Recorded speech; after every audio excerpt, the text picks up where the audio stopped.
Meski harga eceran tertinggi sudah ditetapkan, namun harga minyak goreng di pasar tradisional masih tinggi dan langka. Benarkah ada indikasi permainan kartel? Kita akan mengulasnya bersama Komisioner Pengawasan Persaingan Usaha UKAI Karyadi dan Ketua Harian YLKI Tulus Abadi. Saya ke Pak Tulus terlebih dahulu. Pak Tulus, mengapa menurut Anda penetapan HET 14.000 bahkan mulai hari Selasa itu 11.500? Mengapa menurut Anda terlambat? Ya, terlambat begini karena kan harga minyak goreng mahal itu kan sejak pertengahan Desember 2021 yang waktu itu diklaim sebagai dampak Nataru, dan kami sudah bilang bahwa itu bukan dampak Nataru karena persentasenya terlalu tinggi. Tetapi waktu itu pemerintah mengabaikan itu dan belum mengambil tindakan apa-apa. Ya, baru setelah Nataru pertengahan Januari baru pemerintah nampak panik dengan membuat kebijakan-kebijakan yang saya juga sejak awal itu bukan kebijakan yang efektif untuk mengatasi persoalan menurut Anda tidak efektif? melambungnya harga minyak goreng. Ya, saya kira kalau dalam keawaman saya yang dilakukan pemerintah ini tidak menukik kepada persoalan hulu yang terjadi di minyak goreng ataupun CPO di Indonesia. Ya, karena yang dilakukan pemerintah hanya ke level kulit-kulitnya dan kemudian level hulunya tidak disentuh. Misalnya tadi dugaan kartel ataupun mungkin kebijakan CPO yang selama ini tidak berpihak kepada kita, karena ini kan kita ini penghasil CPO terbesar di dunia setelah Malaysia, ya, ataupun sudah lebih tinggi dibanding Malaysia. Tapi kenapa notabene CPO itu bahan baku utama minyak goreng, tapi kita mendapatkan harga minyak goreng yang mahal? Kenapa kita mengikuti harga internasional gitu? Pak Tulus, kenaikan harga minyak goreng yang sebenarnya ini sudah berlangsung sejak akhir tahun 2020, namun memang baru ditindaklanjuti awal tahun 2022. Menurut Anda siapa saja yang terlambat bergerak dalam kenaikan harga minyak goreng ini hingga akhirnya sekarang walaupun harganya udah ditetapkan ya tapi barangnya nggak ada gitu?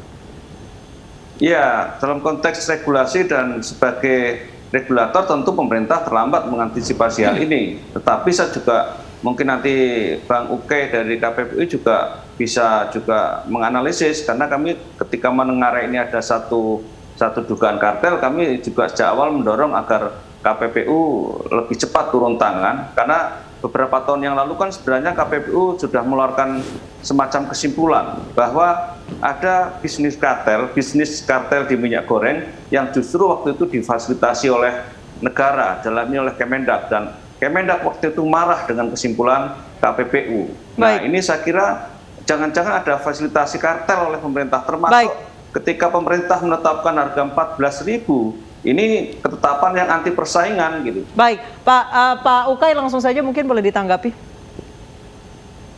Ya, kami mencermati harga minyak goreng itu sama ya tadi ya, di sekitar mulainya dari Oktober itu karena ada kenaikan. Kami melakukan penelitian apakah ini ada masuk ke arah pelanggaran atau tidak.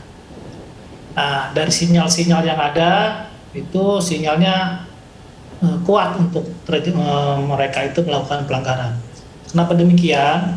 Ini terkait dengan struktur industrinya ya, baik di hulu, di perkebunan sawitnya, maupun di hilirnya, di industri minyak gorengnya itu cenderung ke oligopoli. Dan ininya lagi, lebih ironisnya lagi, antara hulu dan hilir ini terintegrasi ya, ada integrasi vertikal. Oleh karena itu tentunya akan mudah kalaupun mereka mau melakukan mendikte pasar, baru hulu dan hilirnya dikuasai oleh kelompok usaha tertentu. Nah, sinyal-sinyalnya kuat. Kenapa sinyalnya kuat? Karena memang harga CPO ada kenaikan secara internasional.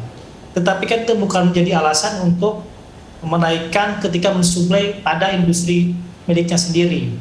Kebunnya kebun milik sendiri, kenapa harus menggunakan standar? Itu alasannya apa sih Pak, kebun milik sendiri, tapi alasannya tetap harus membeli CPO dengan harga internasional? Itu yang akan kami pertanyakan kan. Kenapa harus pakai ke harga internasional? Kenapa tidak kebun milik sendiri? Kenapa untuk tidak harga biasa aja mensuplai ke minyak goreng? Nah, analisisnya begini, ketika harga CPO naik, tentunya sih di pihak hulunya ya, di perkebunan sawitnya memang tertarik untuk melakukan ekspor semaksimal mungkin. Tapi di satu sisi mereka kan punya pabrik minyak goreng. Masa iya pabrik minyak gorengnya mau dimatikan sendiri kan? Nah, mereka juga tentunya kan mencukupi kebutuhan bahan bakunya. Tetapi karena harga di internasional naik, dia juga menaikkan karena tidak mau rugi tanda petik lah ya. Kenapa mereka berani menaikkan harga CPO untuk industrinya sendiri? Karena memang mereka yakin berapapun harga minyak goreng yang dijual akan laku di pasaran, karena minyak goreng merupakan kebutuhan pokok yang permintaannya relatif inelastis. Pak Ukay, saat ini harga sudah ditetapkan 14.000, bahkan nanti mulai hari Senin turun lagi 11.500. Tapi barangnya tidak ada di pasaran. Itu indikasinya kemana, Pak? Nah, itu yang jadi pertanyaan, karena ini dikeluhkan juga oleh para peritel ya, di mana permintaan mereka tidak dipenuhi oleh distribusi ataupun dari pabrik minyak gorengnya. Apakah betul pabrik minyak goreng itu ada barangnya atau di mana nyangkutnya? Kalau mereka selama ini mengatakan mereka tetap memproduksi, harusnya digelontorkan ke pasar-pasar yang baik pasar modern maupun pasar tradisional gitu. Baik, YLKI sendiri sejauh ini menerima laporan dari masyarakat. Laporan apa yang terbanyak, Pak Tulus, dari masyarakat? Ya tentu saja laporannya ada dua hal yang dilaporkan secara dominan oleh konsumen. Pertama, mahalnya minyak goreng, dan kedua, kelangkaan minyak goreng. Kalau tadi awalnya soal harga, jadi barangnya ada tapi harganya sangat mahal. Tapi sekarang ini barangnya tidak ada, sehingga tadi di liputan di berbagai tempat orang harus antri. Pak Tulus, jadi itu dampak dari panic buying, apa sengaja ada yang menimbun menurut Anda? Kalau keterangan dari Asosiasi Pedagang Pasar Tradisional dan juga Aprindo yang saya monitor, mereka mengatakan memang barangnya tidak ada. Ya, baik. Pertama itu, kedua, harga yang ditetapkan pemerintah juga dianggap tidak rasional, sehingga mereka tidak bisa menjual dengan pagu harga yang 14.000 atau bahkan di bawahnya. Ini yang saya kira harus fair ya. Jadi selain menyangkut masalah hilir, juga masalah hulu. Pemerintah sebenarnya sudah benar, walaupun kemarin terlambat, menetapkan adanya DMO, Domestic Market Obligation, dan DPO, Domestic Price Obligation. Ya, itu untuk mengontrol agar pasokan CPO untuk domestik dan juga harga domestik. Tapi itu sudah terlambat dan kemudian pasar sudah kadung chaos gitu. Ini yang saya kira pemerintah terlihat gamang di dalam mengambil keputusan sejak awal gitu. Baik, dan kemudian efeknya kepada konsumen. Saya kembali ke Pak Ukay. Pak Ukay, tadi Pak Tulus menyebutkan ada indikasi penimbunan. Tadi Anda juga sempat menyebutkan soal adanya kartel minyak. KPPU sendiri ingin membawa kasus ini ke ranah hukum. Menurut Anda, mana-mana saja yang perlu didalami lebih lanjut? Di rantai yang mana yang perlu didalami lebih lanjut? Ya. Melalui rapat komisioner di Rabu kemarin ya, tanggal 26, memang persoalan ini dinaikkan ke ranah hukum ya. Jadi dari Direktorat Ekonomi diserahkan ke Direktorat Investigasi. Nah, oleh karena itu tentunya nanti para investigator KPPU akan memanggil seluruh produsen minyak goreng termasuk pihak-pihak terkait, baik ke retailnya, ke hilirnya maupun ke hulunya sampai ke pabrik minyak ke perkebunan sawitnya. Nanti kami akan ketahui di mana persoalannya. Kalau sekarang udah masuk ke tahap penyelidikan, masuk ke ranah penegakan hukum, kami tidak terlalu bisa mengomentari hal itu ya, karena Baik. itu nanti sabar saja. Baik, Pak Tulus sendiri ada menyebutkan bahwa harga yang ditetapkan pemerintah ini terlambat, sehingga dari peritel sendiri tidak mungkin memberikan harga 14.000 karena harga beli mereka juga lebih dari itu. Menurut Anda untuk saat ini apa solusi instan yang harus dilakukan? Solusi jangka pendek yang harus dilakukan segera?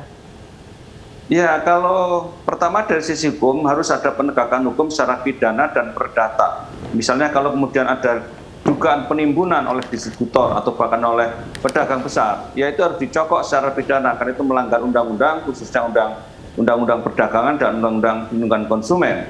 Dan kedua, saya kira pada konteks harga retail, ya pemerintah harus bicara dengan Asosiasi Pedagang Pasar ataupun Aprindo terkait dengan harga yang normal itu seperti apa. Jangan sampai pemerintah memaksakan harga yang tidak rasional, karena yang terpenting bagi konsumen adalah barangnya ada, ya, dan dengan harga yang terjangkau. Jangan barangnya tidak ada dan harganya tidak terjangkau pula. Baik. Terima kasih Pak Tulus Abadi, Ketua YLKI, dan Pak Ukay Karyadi, Komisioner KPPU telah bergabung bersama kami di Newsroom Weekend.